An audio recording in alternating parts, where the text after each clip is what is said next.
Bienvenidos a Historia para qué con Daniel González Martín del Campo.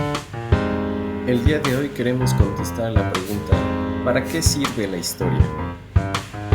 Para ello, hemos entrevistado el día de hoy a algunas personas que nos compartirán la respuesta a la pregunta ¿para qué creen que sirve la historia? Pues sirve para conocer lo que hicimos, ya sea bueno o malo, también para corregir ciertos errores y tener en cuenta o tomar en cuenta ciertos puntos clave desde el saber de lo que sí sirvió y cómo corregir con eso lo que no sirvió y seguir mejorando nuestra sociedad.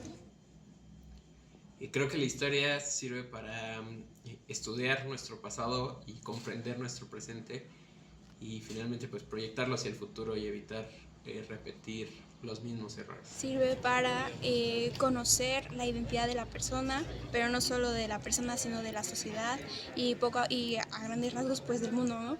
Y a través de esas historias ir aprendiendo qué es lo que se puede uno mejorar. Ya que hemos escuchado lo que la gente opina sobre para qué sirve la historia, ahora es momento de ir con algunos de nuestros expertos, en esta ocasión analizando el libro Historia para qué, coordinado por Carlos Pereira. Carlos Pereira, en el capítulo homónimo del libro, en primer lugar va a hablar de la diferencia entre la función social o pragmática de la historia y de la legitimidad que ésta tiene para hacerse simplemente por el conocimiento. En un segundo momento, va a buscar explicar cómo la historia tiene como objetivo explicar los movimientos de la sociedad. En tercer lugar, cómo se puede organizar el pasado en función del presente, es decir, cómo desde el hoy se estudia la historia hacia atrás. Y finalmente, va a analizar en su capítulo también cuál es el rol de los juicios de valor y cómo es imposible ser completamente neutral.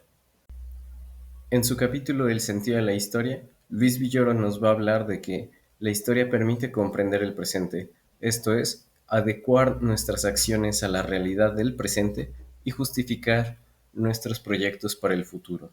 También va a decir, en un segundo argumento, que la historia remite al individuo a los lazos de la comunidad y al analizarlos puede o consolidarlos o puede ser también un punto de partida para que el individuo los critique. Finalmente, en un tercer argumento, nos va a decir que la historia remite al sentido y a las preguntas ¿por qué y para qué? Le da sentido a la existencia humana y lo coloca dentro de una historia universal como lo intentó la historia cristiana. En su capítulo de la múltiple utilización de la historia, Luis González nos va a hablar sobre 4 tipos de historia.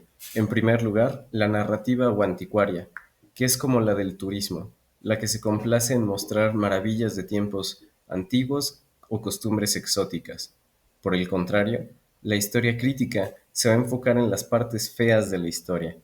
Es aquel saber histórico disruptivo, revolucionario, liberador y rencoroso que lleva a una acción destructora. Una tercera historia, la de bronce o pedagógica, es aquella historia pragmática que recoge los acontecimientos más importantes y trata de moralizar. Es aquella que fue más popular durante la Edad Media y que es la que se enseña en las escuelas para promover las buenas obras. Finalmente, la historia científica, precedida por Tucídides, que busca parecerse a las ciencias sistemáticas y que trata de predecir el futuro, aunque a pesar de este autor, nunca llegará a ser perfecta y solamente se quedará en algunas probables predicciones. En conclusión, los 3 autores van a manejar respuestas distintas pero muy similares. Mientras que para Carlos Pereira la historia tiene su función de conocimiento, pero también una función social, y ambas son completamente legítimas. Para Villoro, la historia puede ayudar a comprender y a dar sentido a la existencia humana. Y finalmente, para Luis González va a depender el tipo de historia, el objetivo que se va a plantear. Entonces, si nos hacemos la pregunta, ¿para qué la historia? La respuesta tiene que ser, depende de para qué la queramos.